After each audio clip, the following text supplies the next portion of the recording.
بسم اللہ الرحمن الرحیم اللہم صلی علی محمد وعلی آل محمد کما صلیت علی ابراہیم وعلی آل ابراہیم انکا حمید مجید اللہم بارک علی محمد وعلی آل محمد کما بارکت علی ابراہیم وعلی آل ابراہیم انکا حمید مجید رب اشرح لی صدری ویسر لی امری واحلل عقدۃ من لسانی یفقہوا قولی۔ السلام علیکم دوستو،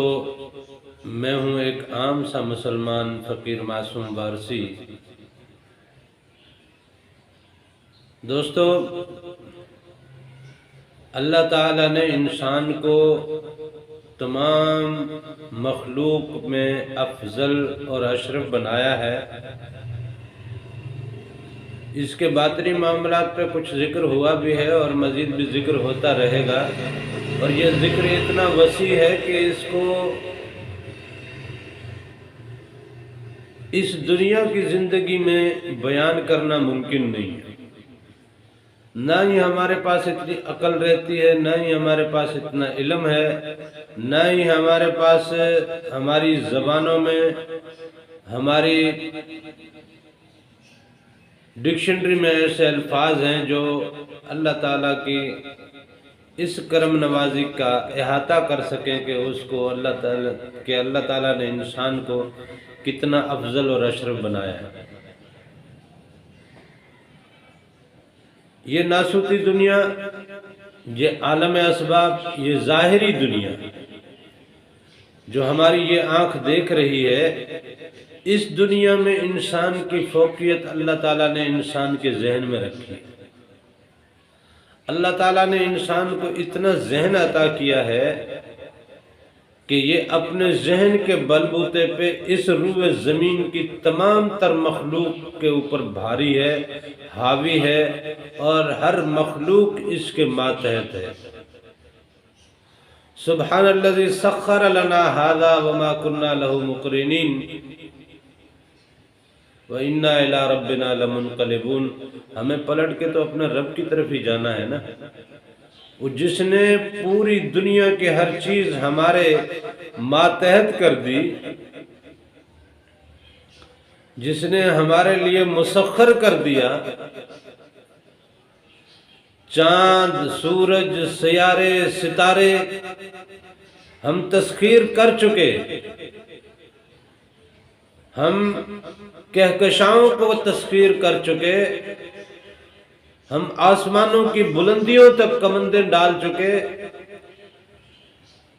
ہم نے مختلف سیاروں، ستاروں اور گلیکسیز کا سفر کر لیا، ہم سمندر کی گہرائی اور پاتال تک جا پہنچے، ہم نے پانی میں ایسی ریسرچ کی، ہم نے ہواؤں میں، فضاؤں میں ایسی ریسرچ کی کہ اس روئے زمین پہ کسی مخلوق نے ایسا کچھ نہیں کیا، اور کچھ کرنے کی نہ طاقت رکھتی ہے نہ سکت رکھتی ہے۔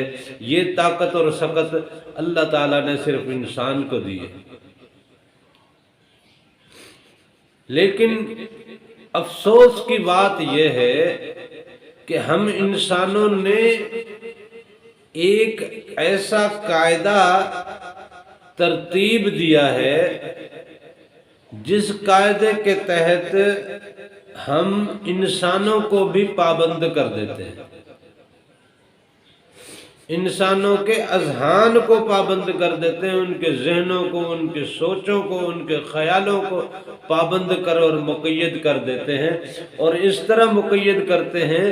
کہ پھر وہ بندہ اپنی سوچ کو اپنی مرضی اور اپنے نفس کے مطابق قید کر کے رکھتا ہے۔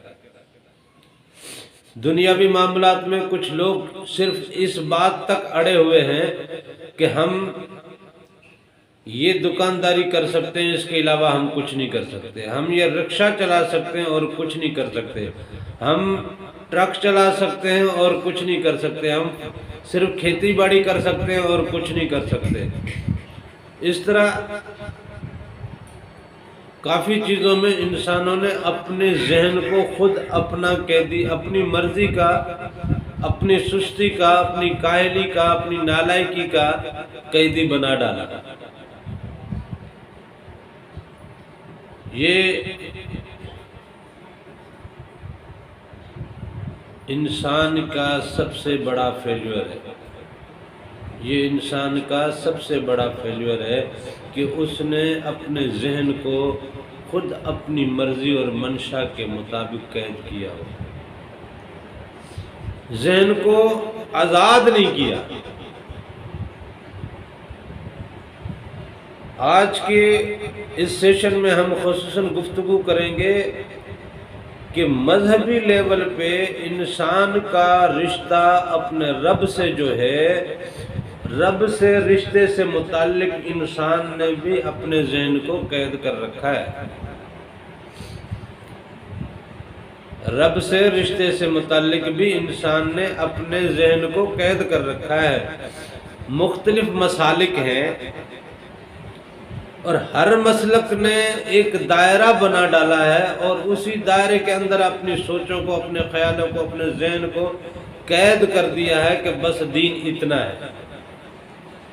اس سے آگے دین کا کوئی کام نہیں ہے، اس سے آگے جو بڑھ رہا ہے یا اس سے جو پیچھے رہ رہا ہے وہ دین سے ہٹ گیا۔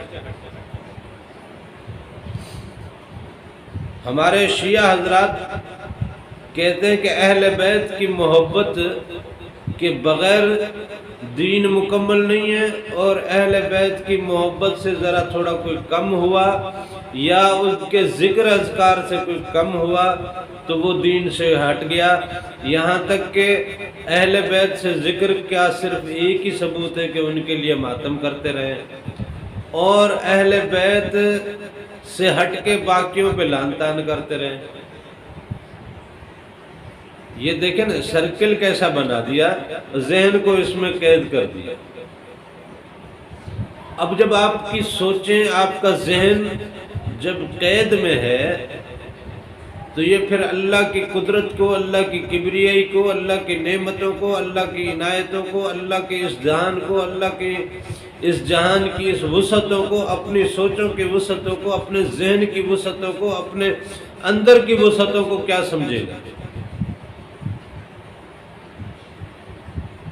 اس سے تو کوئی انکار نہیں ہے کہ اہل بیت کی محبت کے بغیر کوئی گزارا ہی نہیں ہے، لیکن اس کا ثبوت یہ کہ ہم ماتم ہی کرتے رہے اور باقیوں کو برا بھلا کہتے رہے،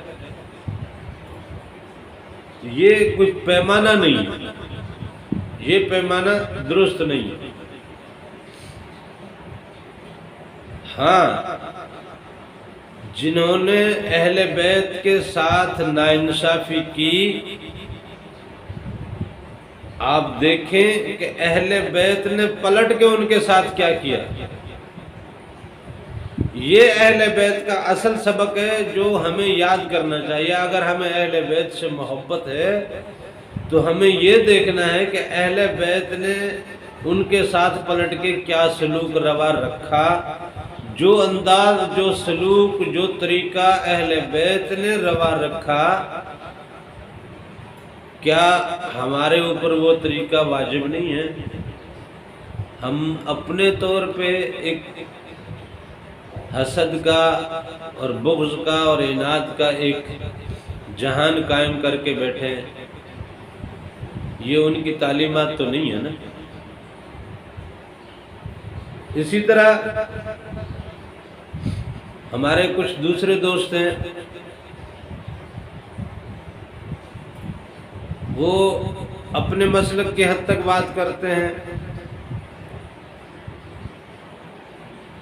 دیوبندی حضرات ہیں،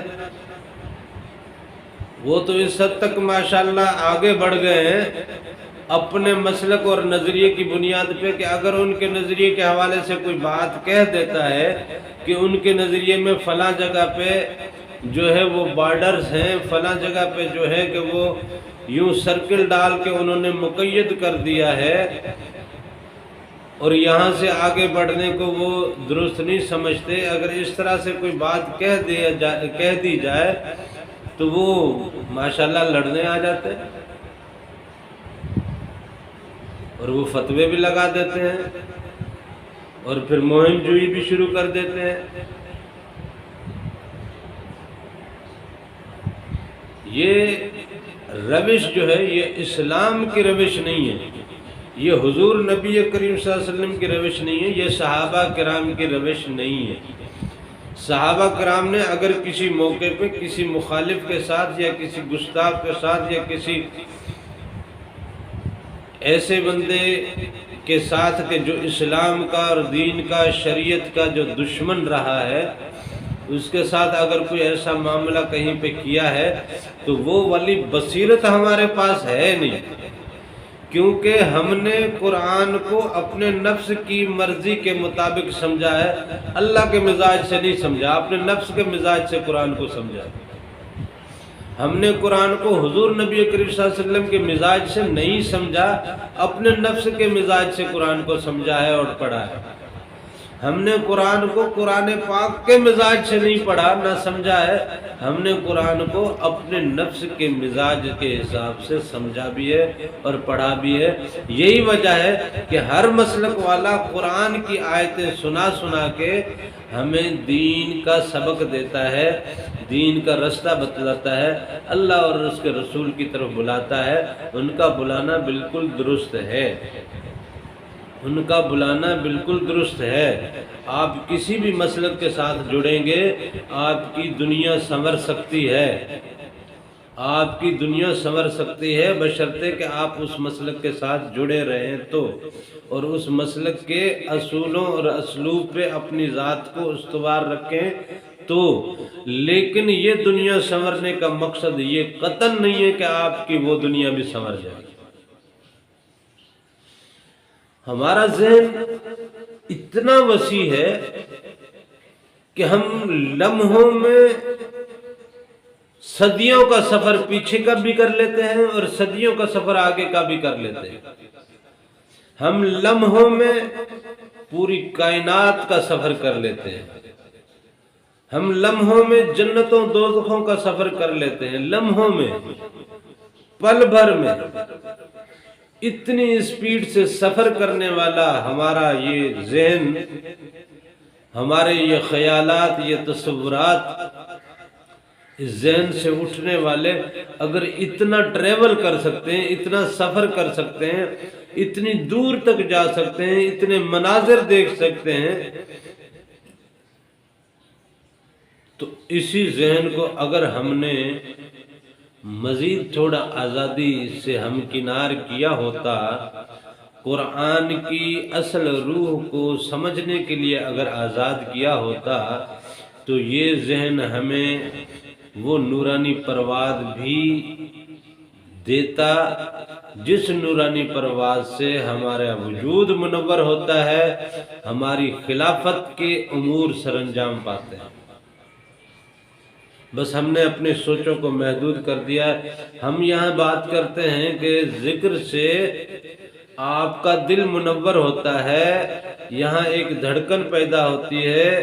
دل میں اللہ اللہ کا ذکر شروع ہوتا ہے، پھر یہاں سے یہ نور روح کی طرف ٹرانسفر ہوتا ہے اور باقی لطائف کی طرف یہ ٹرانسفر ہوتا ہے، اور یوں باقی لطائف مل کے نفس کو، اس کی خواہشات کو مار کے، اس میں نور بھر کے پھر اس کو بھی ذکر میں لگا دیتے ہیں، پھر یہ سارے مل کے لطیفہ انا کو بیدار کرتے ہیں، پھر اللہ کا دیدار ملتا ہے، اللہ سے ہم کلامی ملتی ہے، اللہ کے انوار اور تجلیات میں تحلیل ہو جاتا ہے انسان، اللہ کی الوہیت میں انسان تحلیل ہو جاتا ہے۔ یہ بات اسی دنیا میں، اسی حیاتی میں، اسی عالم ناسوت میں انسانوں نے کی ہے، اور اس بات کے عملی نمونے بھی موجود ہیں، لیکن بہت سارے لوگ کہتے ہیں کہ نہیں، ایسا ممکن نہیں ہے، اللہ کا دیدار تو جنتوں میں ہوتا ہے۔ ہماری نمازوں کا محور جنت، ہمارے عبادتوں کا محور دوزخ سے بچنا، جس سے بچنے کی کوشش کر رہے ہو وہ بھی مخلوق، جس کی طلب کر رہے ہو وہ بھی مخلوق۔ اب مخلوق کے ڈر سے آپ عبادتیں کر رہے ہو اور مخلوق کے شوق میں آپ عبادتیں کر رہے ہو، تو یار یہ شرک نہیں ہے؟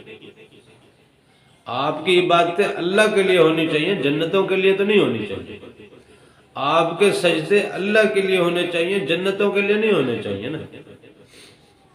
آپ کا اگر آپ کو خوف ہے تو اس بات سے ہو کہ کہیں میرا رب سے رشتہ نہ ٹوٹ جائے، میرا رب سے کوئی تعلق نہ ٹوٹ جائے، میں کہیں صراط مستقیم سے بھٹک کے ملعون اور مردود نہ ہو جاؤں، اس ڈر سے اپنے رب سے جڑے رہنے کے شوق میں، اور اس ڈر سے آپ کے سجدے ہوتے ہوں، یا جہنم کے ڈر سے آپ کے سجدے ہوتے ہوں۔ آپ کے وجود میں نور ہی نور بھرا پڑا ہے، آگ نور کو کیا جلائے گی؟ اب ڈر کس بات سے رہے ہو اور کس لیے ڈر ہے؟ ڈرنا کس بات سے چاہیے؟ ڈر کس نے ذہنوں کو قید کر دیا ہے کہ کتابوں میں کیا لکھا ہے بس وہاں تک کی بات کرو۔ اب کتابوں میں ہر مسلک نے اپنے اپنے حساب سے لکھا ہے، اب میں کس مسلک کی، اس مسلک کی مانوں، اس مسلک کی مانوں، اس کی مانتا ہوں تو وہ کہتے ہیں وہ غلط ہے، ان کی مانتا ہوں تو وہ کہتے ہیں وہ غلط ہے۔ اب ان مسالک کی اس جھگڑے میں تو پھر وہی بھٹک گیا۔ دنیا میں مسلک پہ اعتبار کرتے ہوئے، مسلک کی پیروی کرتے ہوئے شریعت کی پابندی کرنا ممکن ہو جاتا ہے، لیکن یہ شریعت اس دنیا کے لیے ہے، اس دنیا کے لیے، اس حیاتی کے لیے ہے، اس زندگی کے لیے ہے، کہ یہ دنیا میں جو آپ کو تھوڑے سے وقت کے لیے جو بھیجا گیا ہے، یہ وقت آپ نے کس طریقے سے گزارنا ہے اس کے لیے شریعت ہے۔ اس سے آگے کا جو معاملہ ہے وہ تو آپ کے اندر کی طہارت پہ ہے، آپ کے اندر کی تنویر پہ ہے، آپ کے اندر کے نور پہ ہے، آپ کے روح پہ ہے، آپ کے قلب سے وابستہ ہے۔ فرمایا نا یومن لا ينفع مال و بنون، اس دن مال اور اولاد کام نہیں دے گی الا من آتی اللہ بقلب سلیم، جو قلب سلیم کے ساتھ آئے گا۔ یعنی کامیابی کا سب سے پہلا ذریعہ قلب سلیم ہے۔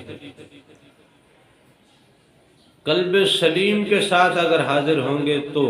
اب قلب سلیم جو ہے، سلیم یہ جو لفظ ہے یہ تو سلامتی سے نکلا ہے۔ اب ہم کتنے سلامتی والے ہیں؟ ہم نے اپنے آپ کو کتنا سلامتی میں رکھا ہے، اپنی اولاد کو کتنا سلامتی میں رکھا ہے، اپنے دوست احباب کتنے سلامتی میں ہیں، ہمارے اڑوس پڑوس والے کتنے سلامتی میں ہیں، ہمارے رشتہ دار کتنے سلامتی میں ہیں، ہم باقی دنیا میں جو لوگ رہ بس رہے ہیں وہ مجھ سے کتنا سلامت رہے ہیں۔ کیا ان کے ساتھ جھوٹ نہیں بولا، کیا ان کے ساتھ دغا نہیں کی، کیا ان کے ساتھ دھوکہ نہیں کیا، کیا ان کے حق ادا کیے، کیا ان کے لیے اپنے آپ کو وقف کیا، کہاں تک میں نے ان کو سلامت رکھا ہے، کہاں تک میں نے اپنے قلب کو سلیم بنایا ہے، اس بات کی فکر نہیں ہے۔ بس سوچوں کو اور ذہنوں کو قید کر کے رکھا ہوا ہے، صرف چند دائروں میں، چھوٹے چھوٹے سرکل میں۔ اتنا بڑا خدا، اتنی بڑی کائنات، اس کے تم خلیفے، سوچ اتنی کہ اس کے علاوہ جو کچھ ہے وہ غلط ہے۔ یہ جو ہمارے ہاں مانا جاتا ہے، یہ جو کچھ ہمارے ہاں مانا جاتا ہے بس یہی درست ہے، باقی سب غلط ہے۔ لیکن دیکھو فقیروں میں اور ولیوں میں آپ دیکھو نا، کتنے مسالک ہیں، کتنے سلاسل ہیں، کبھی کوئی سلسلہ کسی کو غلط نہیں کہتا، کوئی سلسلہ کسی سے اختلاف نہیں کرتا، کوئی سلسلہ کسی سے لڑتا نہیں ہے، ہر سلسلہ دوسرے سلسلے کی عزت کرتا ہے، توقیر کرتا ہے۔ کبھی وارسی چشتیوں سے لڑتے ہوئے آپ نے نہیں دیکھے ہوں گے، کبھی چشتیوں کو آپ نے صابریوں سے لڑتے ہوئے نہیں دیکھا ہوگا، کبھی صابریوں کو آپ نے قادریوں سے لڑتے ہوئے نہیں دیکھا ہوگا۔ کوئی صابری کسی قادری سے نہیں لڑتا، نہ کوئی قادری کسی دوسرے مسلک سے لڑتا ہے۔ یہ واحد روحانیت کا ایک ایسا پلیٹ فارم ہے جس میں محبت ہے، سلوک ہے، جس میں رواداری ہے، جس میں برداشت ہے،